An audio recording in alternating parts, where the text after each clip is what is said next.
Hey, it's Kaeli Haines, your genealogist at Every Branch and Twig. I'm here to inspire you to learn about your ancestry and to find the stories of your ancestors and then to share them. There's nothing better than learning more about you through your ancestors. These people are the reason you're here. These people share stories that create your story. So, what is your story? Come with me on a journey like never before. You can find me on Facebook, Insta, Pinterest, YouTube, and LinkedIn. Come on, let's go.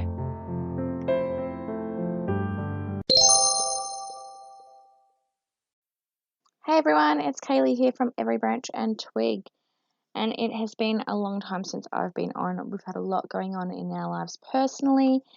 My mother-in-law passed away just before Christmas, so we're dealing with all of that and ended up having the funeral on Christmas Eve. So it's been a very emotional month or so, and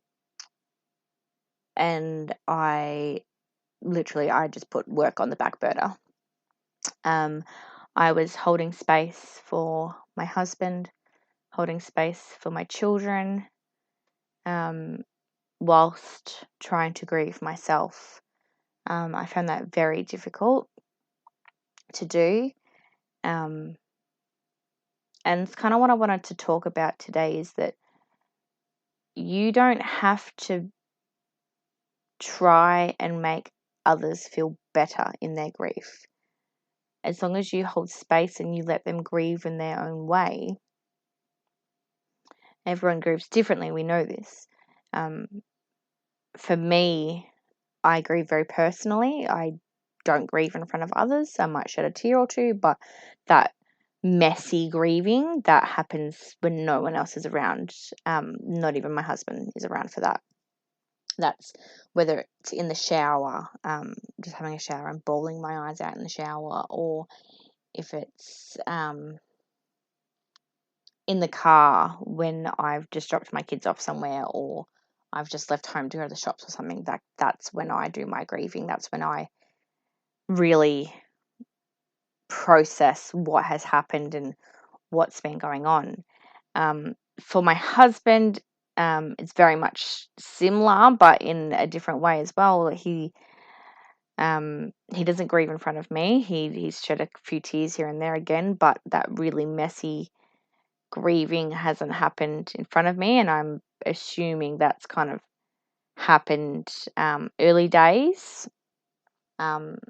However, he's a very logical minded person, and so going to work and getting on with it, like that's kind of his, yep, it's happened, done, all right, I'm going to go to work now. But on the other hand, like, he's a very sensitive type of person as well, so we have those moments of quiet, those moments of reminiscing on the good times and even the bad times. Like, we still talk about them.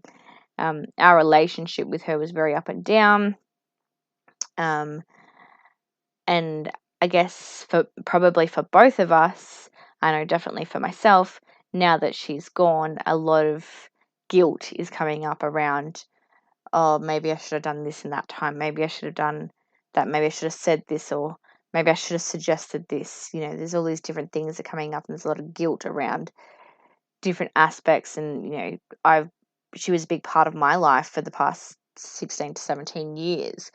And for part of that, I wasn't in contact with my mother. So she was in a sense, she was my mother as well. So there's a lot of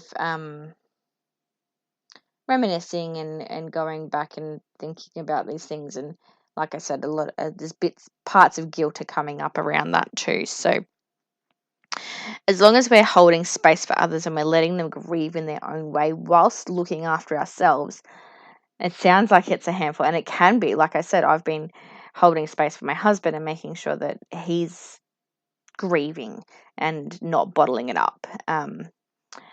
I'm holding space for my children. My son had a very close relationship with her and was very one-on-one. So he actually didn't speak about it, didn't show any emotion for a couple of days. And then when he realized he's actually not going to see her at the funeral, that's when he broke down and had a really deep cry for a long time. And then again at the funeral, and just holding space for that and letting him cry and letting him ask the questions about how it happened and why it happened, and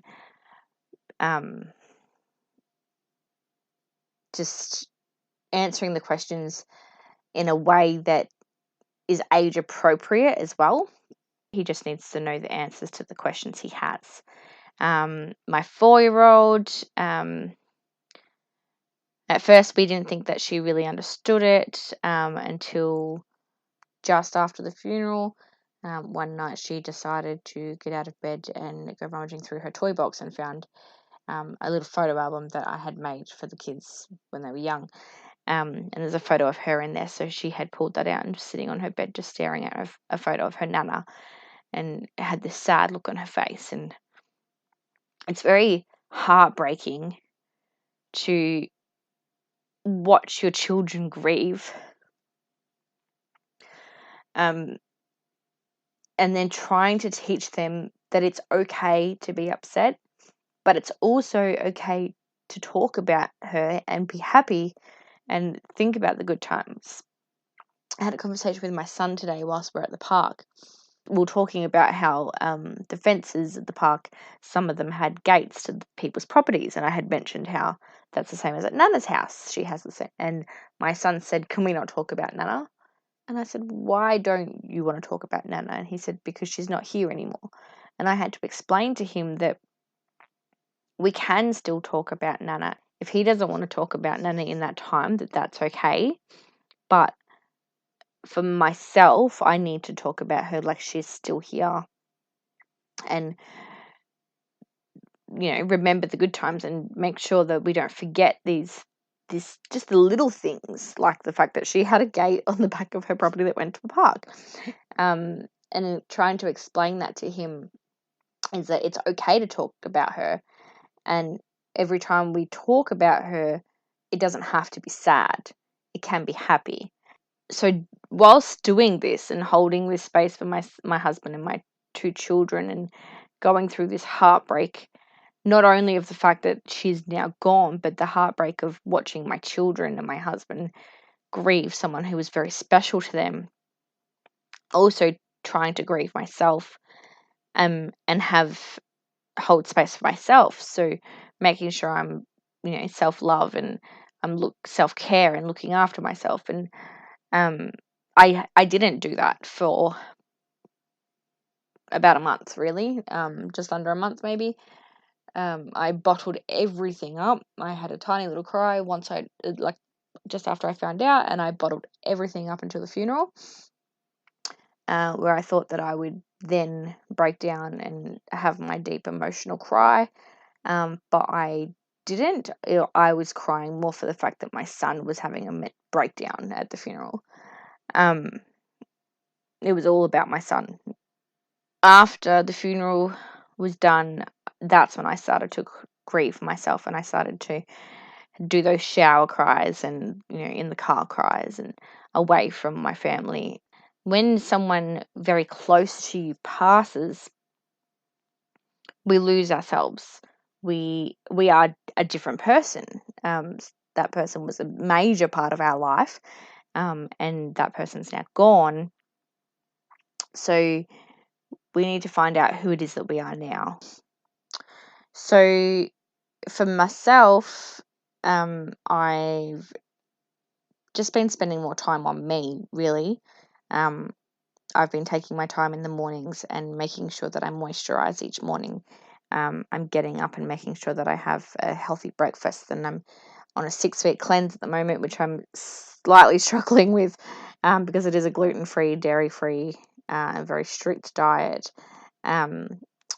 But that is something that I want to do for myself. And that's where I'm at the moment. Like now I'm chilling out on my bed, and I'm just taking 20 minutes or whatever it is that I need. I'm taking time for me. My children are only a couple of rooms away, and my husband and my brother are at work. So just making sure that we're looking after ourselves, even though we're holding space for other people whilst in their grief. So that's kind of just what I wanted to talk about today. I'll leave it at that, and I will see you guys in the next podcast.